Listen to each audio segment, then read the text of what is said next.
আসসালামু আলাইকুম রাফকুল ভাইয়া। ওয়ালাইকুম আসসালাম রহিম ভাইয়া। কেমন আছেন? আলহামদুলিল্লাহ ভালো আছি। ও, এখন কি করতেছেন? এখন দাঁড়িয়ে আছি। কেন দাঁড়িয়ে আছেন কেন? গাছ কাটতেছি। ঘাস কাটতেছেন? ও, এই তো যে এগুলো কি ঘাস ভাইয়া? এগুলো কলাই গাছ।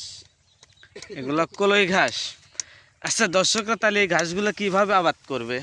এই গাছগুলো এই প্রথমে সম্পর্কে যদি আমার দর্শকদের উদ্দেশ্যে কিছু বলতেন। এই গাছগুলো প্রথমে জমি শুকনো চাষ করতে হবে, জি তারপর পানি দিতে হবে, জি। তারপরে এইভাবে বুনতে হবে। কিরকম ভাবে ভাইয়া একটু ভালো করে দেখাই দেন আমাদের দর্শক ভাইদের। এরকম ভাবে। ও আচ্ছা আচ্ছা। এগুলোর বীজ কোথায় পাওয়া যায়? এগুলোর বীজ ঢাকা থেকে আনতে হয়, আমেরিকা থেকে প্রোডাক্ট করে পাঠায় দেয় না কি করে প্যাকিং করে। জি, ঢাকা ঢাকা থেকে আসে।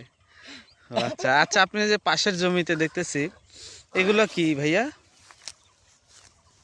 এই পাশের জমি হলো পাগল, এগুলো হলো গেন্দা ফুল গাছ লাগাতেছে। এগুলো গেন্দা ফুল গাছ লাগাই থইছে?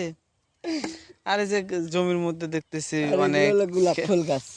এগুলো গোলাপ ফুল গাছ আর এগুলো গেন্দা ফুল গাছ।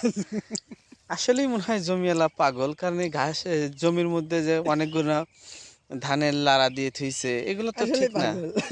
হ্যাঁ, মনে হয় আসলে এই শালা পাগল হয়েছে। তো দর্শক ভাই, ভিডিওটা ভালো লাগলে অবশ্যই লাইক সাবস্ক্রাইব করবেন, হ্যাঁ, আমি আমাদের অবশ্যই লাইক পাশে দেবো। থাকবেন।